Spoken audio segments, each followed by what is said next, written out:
Pessoal, tudo bem com vocês? Temos aqui mais uma aula de Processos Industriais 1, ainda falando dos recursos necessários aos processos químicos, e na aula de hoje nós vamos terminar o assunto sobre tratamento de água industrial. Na aula de hoje nós vamos trabalhar com o tratamento químico da água. Nós vamos dividir a aula em dois tipos de tratamento: o tratamento de água para o uso de geradores de vapor, que tem uma característica própria, e depois o tratamento de água de sistemas de resfriamento. No caso dos geradores de vapor, o que se pretende é uma menor quantidade possível de sais e óxidos dissolvidos, ausência de oxigênio e outros gases dissolvidos, isenção de materiais em suspensão, ausência de materiais orgânicos e um pH adequado. É isso que tem que se manter numa água para geração de vapor. Aqui nós temos um exemplo de um sistema de geração de vapor completamente tomado por incrustações e o mesmo sistema de geração de vapor após uma limpeza de choque. O que se pretende com o condicionamento da água é que não aconteça essas incrustações. Mas, em alguns casos, em algumas caldeiras que não tiveram um tratamento adequado, é possível remover essas incrustações, deixando as caldeiras novamente em condições adequadas de uso. Imaginem que a intenção dessa tubulação é ter uma grande área de troca térmica, né? Por isso, inclusive, ela é toda corrugada desse jeito, para aumentar a área superficial. Mas quando você tem essa barreira de incrustação de sais aqui, de íons, né, de cálcio e sais de um modo geral, que são altamente isolantes térmicos, você acaba tendo aqui um aumento excessivo de consumo de combustível, um superaquecimento das áreas onde está passando os gases de combustão, e mesmo assim você ainda não consegue uma boa transferência de calor, e isso faz com que você tenha uma produção de vapor muito reduzida. Então, o objetivo do tratamento que nós vamos falar hoje, assim como também já era o objetivo do tratamento que nós falamos na aula anterior, é evitar esse tipo de situação dentro das caldeiras. O tratamento que nós falamos na aula passada, ele tem a ver com a água que vai ser sempre reabastecida na caldeira. Então, é um tratamento para a água de entrada. O que nós vamos falar hoje é um tratamento para a água que está em circulação, ou seja, é um condicionamento daquela água que fica sempre circulando. Bom, quando se fala em tratamentos químicos para a caldeira, a gente tem algumas possibilidades. Tratamentos precipitantes, que são à base de fosfatos, tratamentos quelantes, à base de agentes quelantes, tratamento dispersos solubilizantes, que tendem a aumentar os sólidos dissolvidos totais, mantendo eles sempre solúveis, sempre solubilizados, e ainda um tratamento para o controle de corrosão, que no caso da caldeira também existe em função da passagem de vapor em altíssimas temperaturas. Bom, o primeiro, então, como tratamento precipitante, o que se faz aqui é o uso de fosfatos, né, que tem a ideia de precipitar as durezas e as sílicas dissolvidas na água.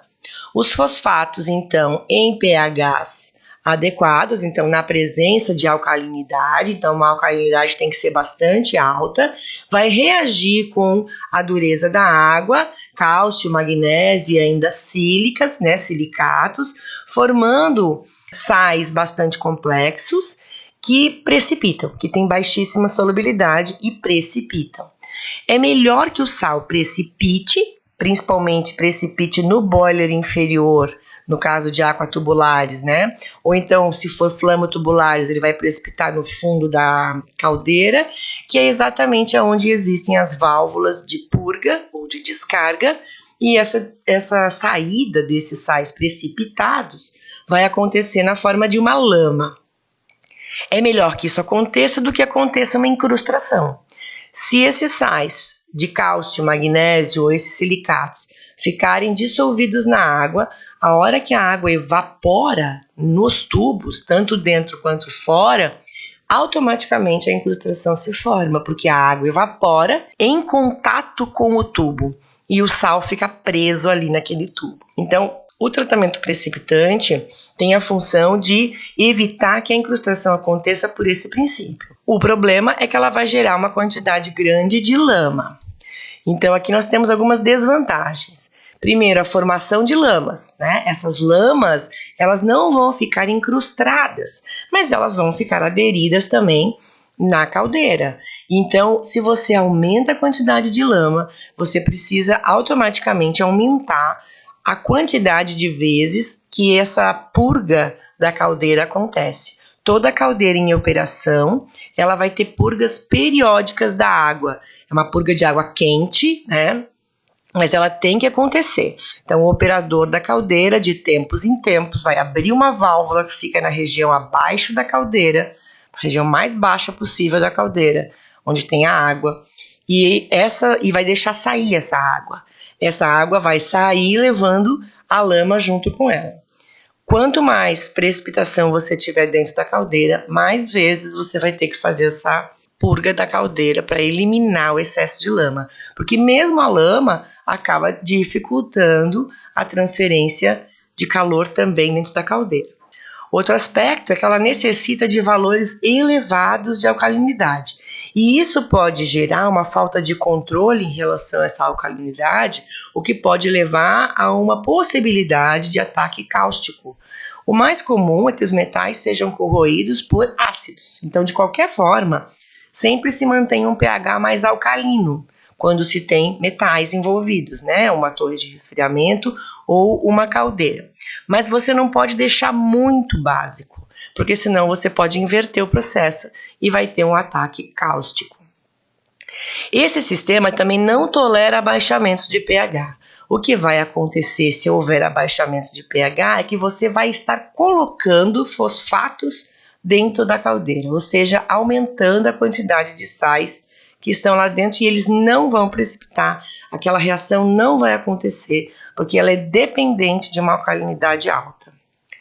Excesso de fosfato pode comprometer o tratamento. Então, o excesso de fosfatos, que são fosfatos de cálcio e magnésio, podem levar ao aumento de incrustações, principalmente se o pH não for muito bem controlado. E ainda existe a necessidade de razoáveis valores de alcalinidade hidróxida e de residuais de fosfato a serem mantidos na água. Eles vão aumentar a condutividade elétrica dessa água. E condutividade elétrica é uma das medidas que são feitas para o controle de qualidade da água de caldeira. Então, ele vai afetar justamente uma análise que é feita para essa água de caldeira. Outro tratamento possível é o tratamento que tem por meta a complexação, a quelação dos íons cálcio e magnésio da água. O processo de quelação é um processo bastante usado na química, existem agentes quelantes bastante conhecidos e difundidos, como o EDTA e o NTA, né? E nesse caso a vantagem é que eles vão capturar esses íons e não vão precipitar, eles vão se manter dispersos na água. Isso vai fazer com que não haja formação de mais lama. No entanto, esses agentes quelantes que estão sequestrando os íons, eles também vão ter que ser eliminados aos poucos através das purgas. Ainda temos a possibilidade de tratamento dispersos solubilizantes, que também tem a intenção de diminuir a formação de lama, mantendo esses íons capturados de alguma forma, só que em suspensão.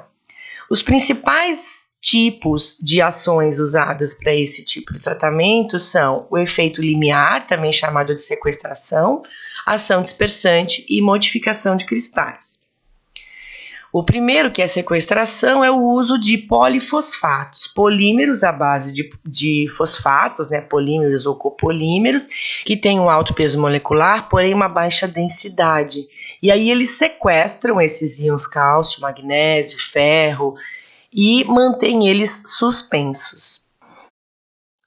Ainda a possibilidade da ação dispersiva, que também são usados aqui organofosforados e polieletrólitos. Nesse caso, a ideia aqui é o oposto do que se faz na coagulação, nos processos de coagulação e decantação de tratamento de água. Lá se usa um eletrólito que tende a neutralizar as cargas das partículas a fim de que elas consigam se aglomerar formando flocos. Aqui é o contrário.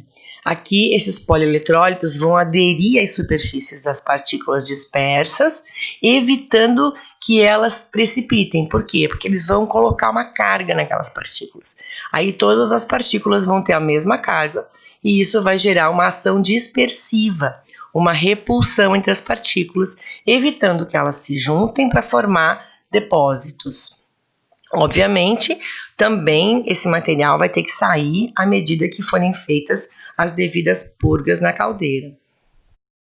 E ainda, por último, a de modificação de cristais, que é um tratamento um pouco mais sofisticado. A ideia aqui é interferir no retículo cristalino dos cristais que vão ser formados. Então, vai haver uma modificação dos cristais e eles vão ficar distorcidos. O que acontece normalmente é que um cristal ele tem uma forma bastante reta, né, onde as partes do cristal se encaixariam perfeitamente. Então, ele sempre tem uma forma de um polígono de algum tipo. Isso favorece o quebra-cabeça de partículas de tal forma que eles consigam aderir de maneira bem adequada às tubulações. Quando se aplicam alguns desses materiais, como sulfato de cálcio ou ainda fosfatos, né, misturados aí na formação do cristal, você começa a modificar a superfície do cristal, levando ele a ter uma forma mais arredondada. E isso acaba fazendo com que seja mais difícil o empilhamento desses cristais e, consequentemente, a aderência na parede dos tubos. Bom, a outra parte, então, é o tratamento de água industrial pensando em sistemas de resfriamento. No caso dos sistemas de resfriamento, os principais problemas são associados a processos corrosivos e a desenvolvimento microbiológico. Então, o que se precisa fazer é minimizar esses processos corrosivos e controlar o desenvolvimento microbiológico. Veja que ali está falando em controlar, porque é impossível você manter essa água de resfriamento sem a presença de micro-organismos. O que se faz é um controle. Bom, vamos entender o processo de resfriamento então. A água que sai de uma torre de resfriamento, ela é bombeada para trocadores de calor que estão ligados ao processo produtivo, com o objetivo de que a água quente, né, que vem do processo, saia fria e retorne para o processo. A água da torre de resfriamento, então, ela é injetada fria no trocador de calor, absorve calor da água que veio do processo, ou né, do produto em si que veio do processo, sem contato direto, veja, é através das paredes dos tubos do trocador que isso acontece, e ela retorna para a torre de resfriamento quente. Aí aqui na torre ela vai resfriando. Então, nós temos os processos de incrustação e de corrosão mais associados a essa área quente, tubulações e área quente da torre de resfriamento. E os processos de crescimento de biofilme, de algas, bactérias e fungos, mais na parte de baixo da torre de resfriamento, na área fria da torre. Os tratamentos típicos para as águas de resfriamento são com floculantes, dispersantes, inibidores de corrosão e biocidas. Os processos de floculação, eles são muito úteis para a remoção de compostos orgânicos. Lembrem que essa água de resfriamento, ela entra em contato com o meio ambiente, com o ar atmosférico. E esse ar pode trazer muito material orgânico, misturado com fuligens e coisas parecidas. E essas são substâncias com baixa densidade.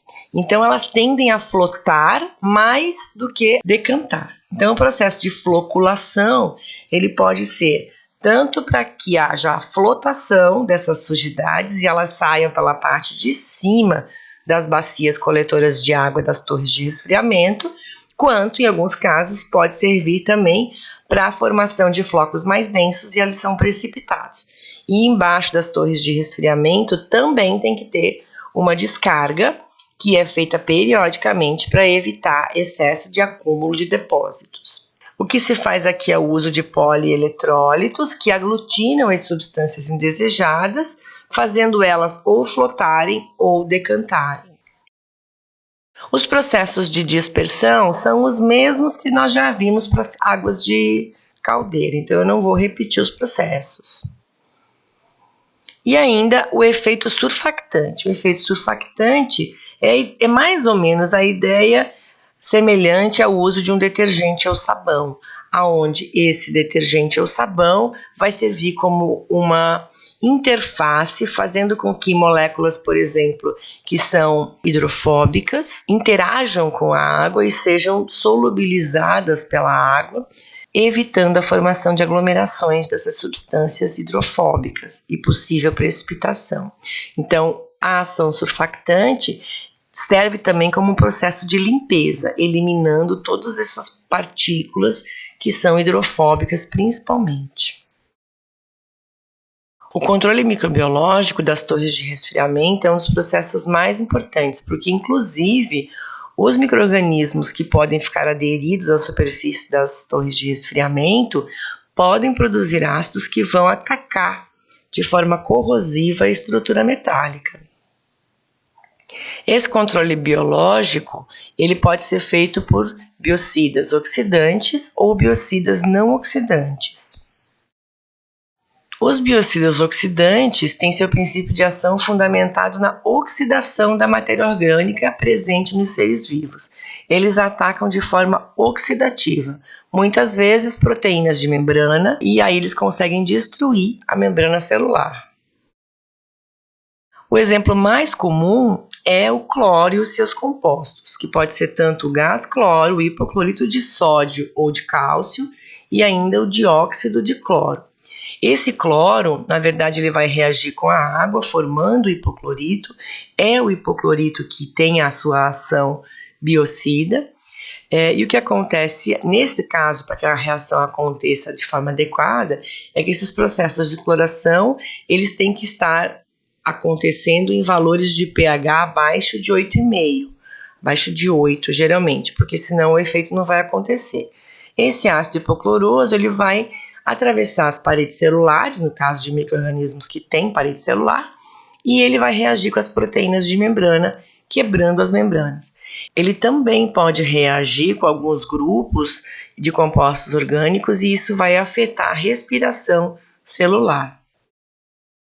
Os peróxidos também são usados, mas eles têm que ser dosados diretamente no equipamento onde está havendo algum problema. Normalmente eles são usados como sistema de choque para a limpeza de um biofilme já existente.